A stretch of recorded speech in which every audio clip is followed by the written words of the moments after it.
Hey, fellow white women who voted for Kamala, this is not our opportunity to use Black women to ask them to do the labor of providing us with comfort and alleviating our fear and anxiety over the election. We're also not going to come to Black women expecting them to give us a pat on the back and say, we know you're not one of the bad ones. You did what you could, hun. And also, it is not our place to go to Black women when they are criticizing white women. I mean, have you looked at the numbers? And to tell them, not me, it wasn't me, I'm one of the good ones. Stop putting that on Black women. Stop it. Don't do it. If you've got big feelings of fear and trepidation about the future, about our rights as women, if you have intense anger and disappointment at other white women, shame about our demographic, stop asking Black women to manage those feelings for you.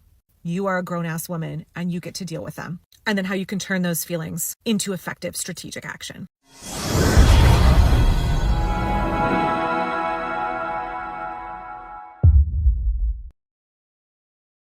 Sometimes I feel like white women like using white women. And my thinking might be true. Yes. And in this video, I'll show you clips of different people trying to justify, or rather than justifying my point that white women like to use Black women or women of color, because they might be saying that they are standing with the Black women, but that is not the case. They just do it for their own benefit. But when things get hot, they just move out. They just follow their own way or follow their own paths and leave Black women in the ditches, right? So guys, before I show you that clip, kindly consider subscribing to this YouTube channel, because I have so many things goodies for you, and I must thank you for clicking this video when you saw it. So guys, let us jump straight into the video, and I'll be back with my commentary. Hi, I have a message for white women, particularly white women who would identify themselves as being liberal or progressive or leftist. I would assume that right now you're feeling angry, upset, overwhelmed at the current state of affairs politically, socially, and I'm right there with you. But I think it's important for us as white women, and I mean that as I'm generalizing, this is all going to be in general terms, I'm not talking about specific people, but as a demographic, I think that we need to really assess where we've been and where we want to go, because I think there's a lot of history that people are not aware of. In fact, I know there's a lot of history that people aren't aware of, and it's stuff that we need to talk about in order to do things differently moving forward. So white women don't have a great track record of standing in solidarity with other marginalized groups, particularly other marginalized groups of women. And maybe that comes as a surprise to you, maybe it doesn't, but if it does, it's because there's a very specific version of history that we're taught, and it's a version of history that really favors us and centers us. But the truth is that on many, many occasions, white women have said that they're in solidarity with non-white women. And then when the tide looks like it could turn for white women, we jump ship and align ourselves with patriarchal colonial systems. And that has really, really hurt all progress, actually, because we will be making strides as a collective group, as marginalized folks, as people who are being oppressed under a patriarchal system. And then patriarchy will compromise with white women to stop white women from rocking the boat. And then white women will stop rocking the boat because we are given some little thing that we have asked for that doesn't address the needs of the other people who we were standing in solidarity with. But because we got something for us, we're like, well, that's good enough for now. And we forget. Well, we don't forget. We decide that our lives are more important than the other people that we were originally in solidarity with.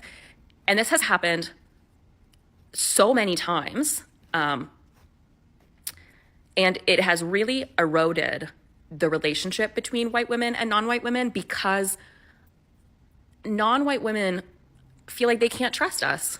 And I understand that. That makes a lot of sense, because we have shown as a demographic, again, I'm not talking about anyone specifically, but as a group, as a collective, We have said we stand with you. We're right here with you. We're fighting for a future for all of us. And then when the powers that be come to white women and are like, you know what, we'll give you this little piece if you abandon ship. We've done it.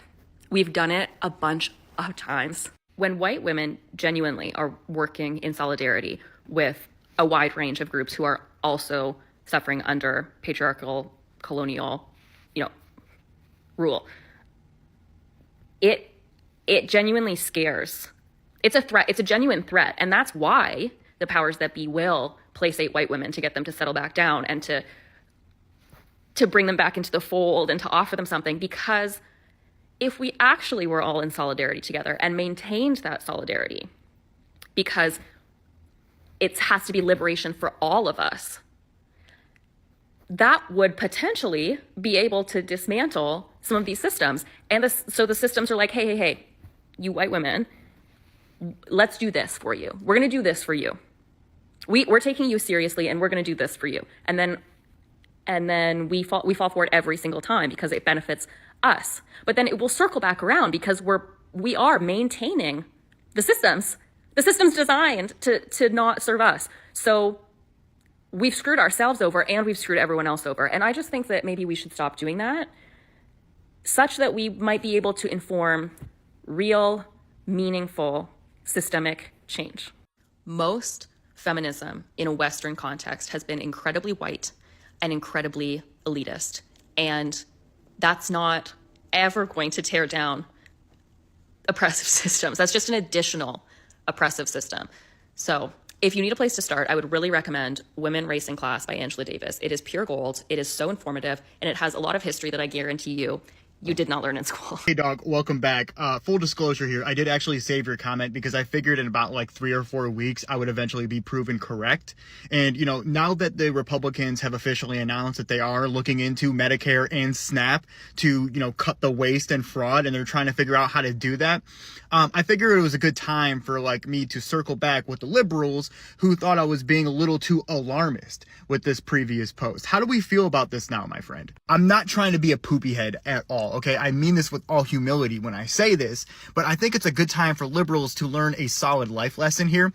If you catch yourself being overly pedantic or splitting hairs about what leftists are saying conservatives are engaging in or wanting to do, saying, oh, well, the right doesn't actually want to do that. They said they want to do this. I think it's a good time to pause and reflect and figure out what the hell the leftist is actually trying to say and what we should do after that, right?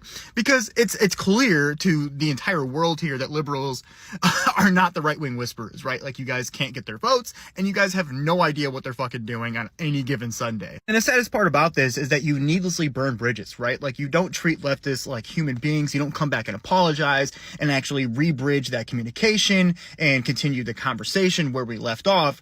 You condescend and guilt trip and shame and position yourself as if you are the arbiter of facts when, to be honest, you don't even actually pay attention to the facts either. You know what I mean? I want to have conversations with liberals, but they don't want to have conversations with leftists. So, good people, I think you've watched the different speakers trying to break down everything. There was a group during the previous election. Of course, there was a group of white women that stood with black women, but then after that they shifted and went back. I went back to these patriarchal former colonial systems, and I always say that if white women had the interests of black women, if they have ever known that their problems are the same, are similar to the problems being faced by black women, they could have convinced their husbands, their sons, their friends to stand with the rest of the black community. Because when we talk about the black women, they automatically represent the black community. But it doesn't make sense for a group that pretends to stand with the black women, a group of white women pretending to stand with the black women, yet that's not the case. They don't stand with them. They don't believe in their ideologies, in their strategies. They can't support them, in short. So I've really liked whatever this woman was talking about, and I think it's time white women to be true to themselves. Asking for apology is not just I think asking for apology is not enough. It's time for them to be true to themselves or to themselves, right? Because if someone is not true to him or herself, then they can't stand for anything. You come to me, you're saying that you're going to support me, but at the end of the day, it's not the case. So what does that show? You're a traitor, you're a hypocrite. So always saying that they are not, or it's not their fault, that doesn't justify their misdoings or their wrongdoings. They must come to an agreement that whatever they have been doing is not right, and I think that is why there is a, if you can see, there is a possible rift between black women and white women, because you cannot keep on putting me into circles every time. Like, it's as if you come to me, you saying you're supporting me, but you're just doing it for your own benefit or for your own good. Why don't they just be true for once? Why? They can be true for once. So guys, we've come to the end of our video, and I really thank you if you've reached the end of this video. I must commend you for that. Thank you for keeping on supporting me, and if you're a returning subscriber, I must tell you that you're the reason as to why I keep on shooting these videos. And if you're a new person on this channel, then kindly consider subscribing. Let us meet in the next video. This is Awakened Africa. I've been your host, Pe0ple. Peace out.